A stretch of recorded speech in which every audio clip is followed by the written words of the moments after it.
Welcome to the Weekly Option, the podcast for people interested in trading stock options.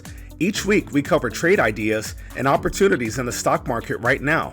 Whether you're a beginner, a professional, or just curious about options, this is the show for you. Let's get started. Welcome to the Weekly Option. This is episode 361 on February the 7th, 2025.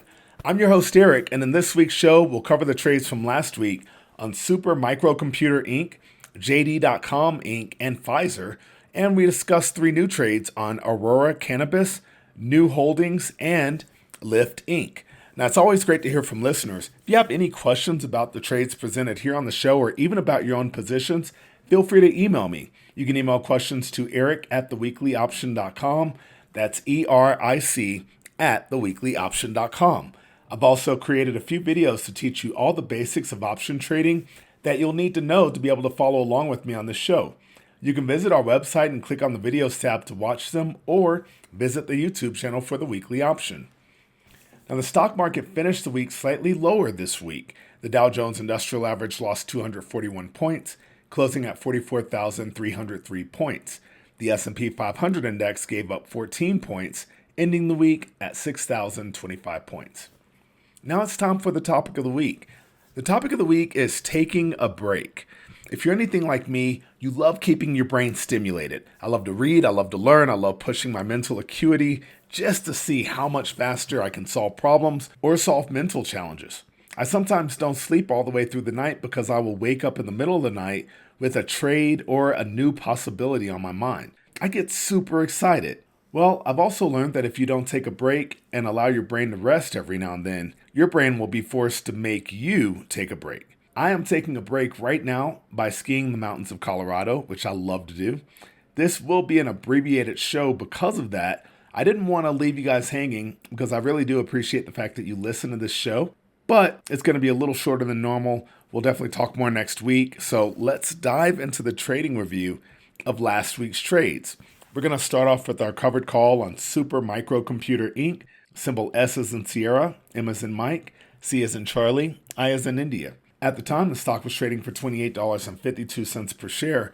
I looked at buying stock and selling the February 29 call at $3.50, hoping for a return of 13.96%, almost 14% in 3 weeks. Well, shares of SMCI jumped $7.76, ending the week at $36.28 per share. The call option that we sold gained $5.50, leaving us with a net profit of $2.26 if we were to just close the trade out immediately. Allowing this trade to either expire in the money or waiting for that call option to be assigned would lead to a $3.98 profit, giving us the nearly 14% return that we planned from the start of the trade. So this trade clearly has worked out. No adjustments are needed. Now, if you expect that stock to continue to make a run, you can buy the call option that you sold back and then let the stock just hold on to the stock and allow it to keep going up, hopefully. That all depends on how you like to manage risk and how much risk you're willing to take in your portfolio. Next up, we have the credit spread on JD.com, symbol J as in Juliet, D as in Delta.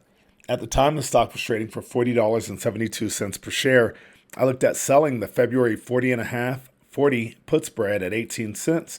That could give us a maximum possible loss of 32 cents per spread. Well, shares of JD lost 55 cents, ending the week at $40.17 per share. The out-of-the-money put spread that we sold is now at the money. The spread has gained a bit of value, which is bad since we sold it, and the stock price is below our break-even price. Now, we can sell the 41.5 call spread at 11 cents, turning this into an iron condor. However, this move almost always locks in a loss. That's why I like to offer a bit of patience before making an adjustment. The spread expires in 2 weeks. That gives us a few days to allow the stock price to head higher again or to decide if we're going to make an adjustment. Now, I'm leaning towards no adjustment at the moment, but I'll definitely be watching the stock closely, especially given the proximity that it is to expiration. Our final trade from last week was a debit spread on Pfizer Inc., symbol P as in Papa, F as in Foxtrot, E as in Echo. At the time, the stock was trading for $26.51 per share.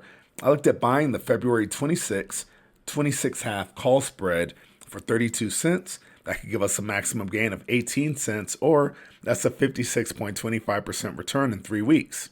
Shares of Pfizer fell 76 cents, ending the week at $25.75 per share. The in-the-money call spread that we bought is now out of the money. You can sell the 26-27 call spread at 24 cents, thus turning this long call spread into a short call spread where you paid 8 cents to enter. So it would look right off the bat like you capped the loss at 8 cents. However, the total possible loss will be 58 cents because there's an additional 50 cents that you could lose in that new spread. Now that increases the possible loss by more than 3 times our original loss factor, but it might also increase the probability of a win on this trade. Once again, I would tend to wait to see if the stock price is going to move lower or not. With 2 weeks left, we definitely have to manage these positions closely. So I'm hoping that the stock is going to head higher, but if it does continue lower, I'm definitely going to look to make an adjustment. So that's it for the trades from last week. This, of course, is the last week of using the February 21st expiration. So all new trades on today's show will use that expiration. And these trades also are a bit riskier because there's less time to make adjustments. These are only 2-week-long trades. So let's dive into the covered call. We're going to look at Aurora Cannabis, symbol A as in Alpha, C as in Charlie, B as in Bravo. The stock ended the week at $6.03 per share. I'm looking at buying stock and selling the February 6.5 call at 27 cents, hoping for a return of 12.27% in 2 weeks. Now you enter this trade by buying stock for $6.03 per share and selling the February 6.5 call at 27 cents. This trade makes the most money if stock prices finish above $6.50 per share.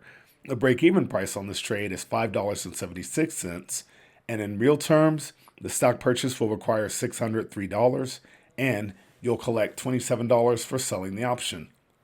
Next up, we have a credit spread on new holdings, symbol N as in November, U as in uniform. The stock ended the week at $13.74 per share. I'm looking at selling the February 13 put spread at 15 cents.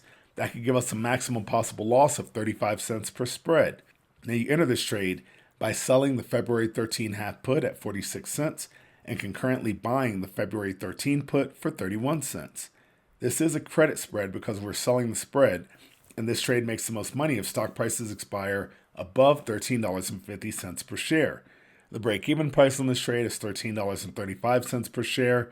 In real terms, you'll collect $15 per spread that you sell and have $35 at risk. Our final trade on today's show is going to be a debit spread on Lyft Inc., symbol L as in Lima, Y as in Yankee, F as in Foxtrot, T as in Tango. The stock ended the week at $14.17 per share. I'm looking at buying the February 14 call spread for 32 cents, giving us a possible maximum gain of 18 cents, or that would be a return of 56.25% in 2 weeks. Now you enter this trade by buying the February 13 half call for $1.68 and concurrently selling the February 14 call at $1.36. This is a debit spread because we're buying the spread. This trade makes the most money if stock prices expire above $14 per share. The break-even price is $13.82 per share. In real terms, you'll pay $32 to enter the spread, and your maximum gain is going to be $18 of profit per spread.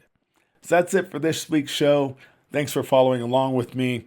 Like I said, I'm skiing this weekend, enjoying a little bit of snow and taking a mental break so that I can come back refreshed and ready to make some good trades. So hope you have a wonderful weekend as well. As always, happy trading. Thank you for listening to the Weekly Option Podcast. Please subscribe to our show and visit us at www.theweeklyoption.com. Disclaimer, there is a very high degree of risk involved in trading. The indicators and strategies described in this podcast are for educational purposes only and should not be construed as investment advice. For our full disclaimer, visit our website at www.theweeklyoption.com.